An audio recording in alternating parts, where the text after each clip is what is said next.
अस्सलाम वालेकुम।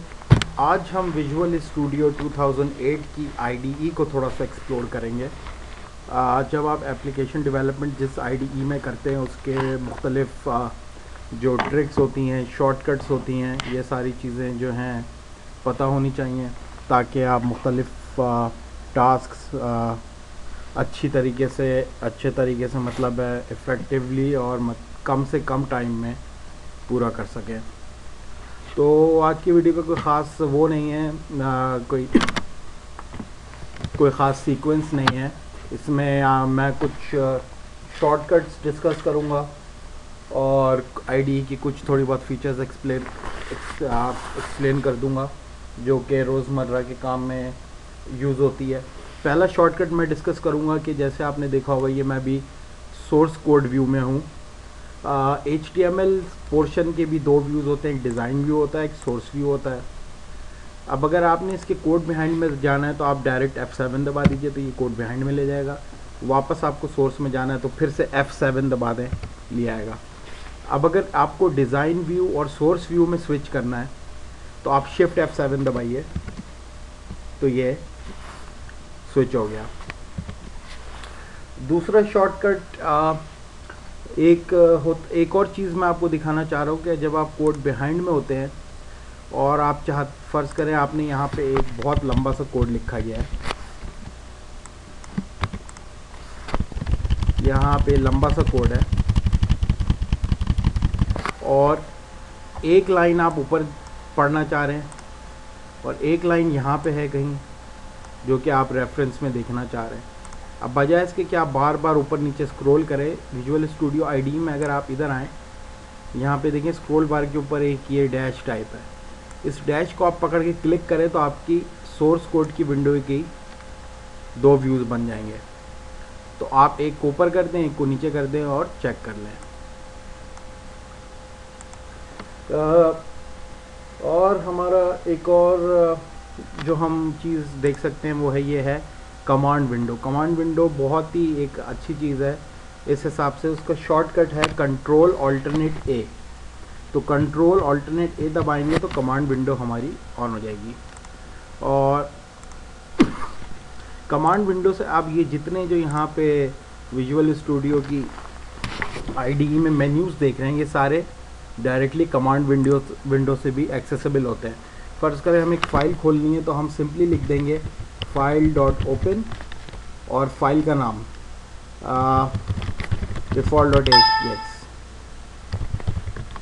File dot open file, और फिर यहाँ पे इंटेलिजेंस भी ऑन हो जाता है डिफ़ॉल्ट डॉट ASPX, तो ये डिफ़ॉल्ट डॉट ASPX खुल गई। कमांड विंडो का मकसद ये कि जितनी यहाँ पे फंक्शनैलिटी मेन्यूज़ में मौजूद है आप यहाँ कमांड लिख के उसको एक्सेस कर सकते हैं। कमांड विंडो और इमीडिएट विंडो में स्विच करने के लिए आप यहाँ पे IMMED दबाएं तो ये इमीडिएट विंडो खुल जाएगी आपकी। वापस कमांड विंडो में जाने के लिए कोई भी कमांड लिखें उससे पहले आप ये ग्रेटर दैन साइन लगा दें तो ये वापस आप कमांड विंडो में आ जाएंगे। अच्छा, एक और चीज़ होती है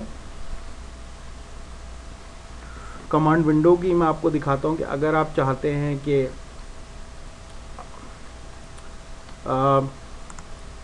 अच्छा, कमांड विंडो को भी ख़त्म करते हैं और मैं आपको ज़रा शॉर्टकट्स देखता हूँ जो कि आईडीई में दिखाने के लायक हों। अच्छा, टेम्परेरी मैक्रो एक बहुत यूज़फुल फीचर है कि आप कोई भी मैक्रो रिकॉर्ड कर लें और फिर उसको रन करें। ये मैक्रोस तो आपको पता होगा, लेकिन इसमें एक चीज़ है विजुअल स्टूडियो आईडीई में कि जब आप रिकॉर्ड टेम्परेरी मैक्रो करते हैं तो उसके बाद आप याद से इसको सेव मैक्रो भी कर लें, वरना अगर आप अगली दफ़ा रिकॉर्ड करेंगे टेम्परेरी मैक्रो तो वो रिप्लेस हो जाएगा पुराना वाला।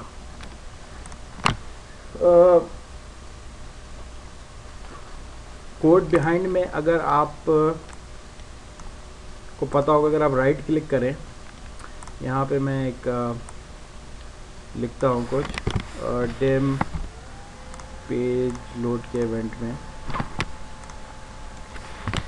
Dim as new text box as dot text is equal to B.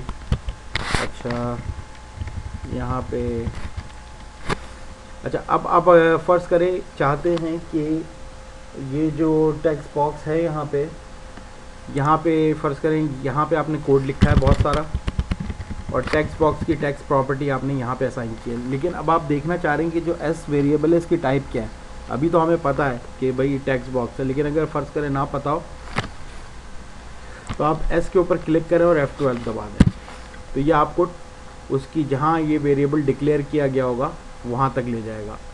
इसी फीचर की एक एक्सटेंशन है कि अगर आपको ऑल रेफरेंसेस फाइंड करने के कहाँ कहाँ इस एस के रेफरेंसेस मौजूद हैं, तो शिफ्ट F12 दबाइए, तो यहाँ पे एक विंडो खुल जाएगी। जहाँ जहाँ एस को रेफ़र किया गया होगा वो सारे पेजेस और लाइन नंबर आ जाएंगे। तो ये देखें डिम एस को इसी फाइल में किया गया है और कहाँ कहाँ किया गया है इसने हमें सब बता दिया है। ये फंक्शनैलिटी बहुत यूज़फुल है अगर आपको किसी वेरिएबल की डिक्लेरेशन ढूंढनी हो कि कहाँ डिक्लेयर किया गया फॉर वॉट एवर रीज़न। अगर आप एक पूरी लाइन डिलीट करना चाहते हैं विजुअल स्टूडियो में, ज़रूरी नहीं है आप इसको सेलेक्ट करें, आप सिंपली इस लाइन तक आएँ और कंट्रोल एल दबा दें, कंट्रोल एल, तो ये लाइन डिलीट हो जाएगी।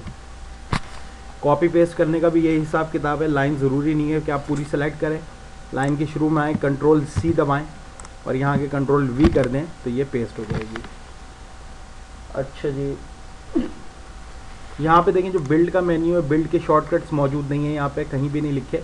बिल्ड का जो शॉर्टकट है वो होता है कंट्रोल शिफ्ट बी। जब कंट्रोल शिफ्ट बी दबाएंगे तो आपका ये बिल्ड शुरू हो जाएगा और ये आउटपुट देखें यहाँ पे बिल्ड हो गया है। तो बिल्ड का शॉर्टकट कंट्रोल शिफ्ट बी। अच्छा, अगर आप डिज़ाइन व्यू में किसी भी कंट्रोल की प्रॉपर्टी लेना चाहते हैं तो आप क्या करेंगे, एक तो F4 होता है और दूसरा होता है ऑल्टरनेट एंटर। ऑल्टरनेट एंटर भी दबाएंगे तो उसकी प्रॉपर्टीज़ शो हो जाएंगी। अगर आप कोई वेरिएबल या कोई भी चीज़ का सारी फाइल्स में ढूंढना चाहते हैं तो कंट्रोल शिफ्ट F दबाइए, तो ये आपका फाइंड इन ऑल फाइल्स का खुल जाएगा। अगर आप रीजन को कोलैप्स करना चाहते हैं, जो रीजन है माइनस का साइन हुआ है, तो आप ऑल रीजन कोलैप्स करने के लिए कंट्रोल M दबाएं, कंट्रोल M दबाया तो ये देखें ये रीजन बंद हो गया। अच्छा,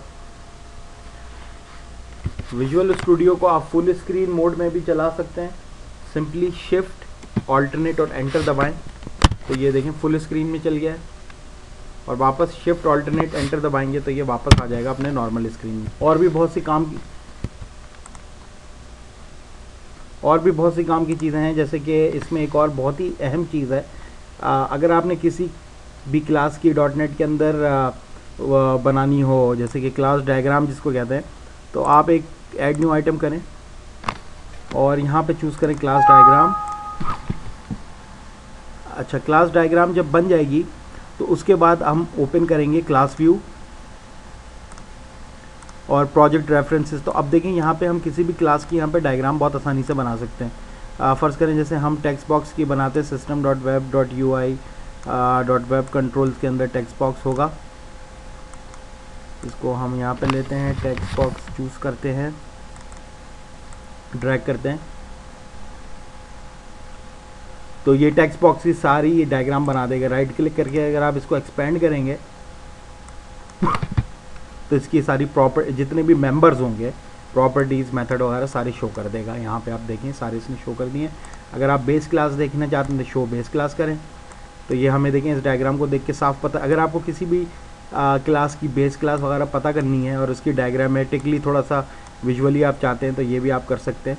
तो देखिए यहाँ से हमें पता लग रहा है टेक्स्ट बॉक्स जो वेब कंट्रोल से डिराइव है, और अगर वेब कंट्रोल की बेस क्लास लें तो कंट्रोल से डिराइव है, और इस कंट्रोल की लें तो ये ऑब्जेक्ट से डिराइव होगा। जितनी भी क्लासेस .NET में हैं वो सारी ऑब्जेक्ट से डिराइव करती हैं। तो देखिए हमें पूरी ऑब्जेक्ट हायरार्की पता चल गई, कहाँ से क्या डिराइव हो रहा है और टेक्स्ट बॉक्स के कितने क्या मेंबर्स वगैरह हैं। किसी भी क्लास के साथ ऑब्वियसली यूज़ हो सकता है ये एक विजुअल लेने के लिए। और अगर जैसे आप चाहते हैं डायग्राम वगैरह कि आप डायग्राम प्रिंट ले लें तो इसको आप एक्सपोर्ट डायग्राम एज इमेज भी कर सकते हैं। तो PNG, GIF, JPEG जिसमें आपको एक्सपोर्ट करना हो, ये पूरी की पूरी डायग्राम एक्सपोर्ट हो जाएगी, फिर आप उसको प्रिंट कर लें। चलें आज की ट्यूटोरियल अभी इतना ही शॉर्ट रखते हैं, 10 मिनट्स होने वाले मेरे ख्याल यूट्यूब पे। अगली दफ़ा और कुछ चीज़ें एक्सप्लोर करेंगे। Thank you.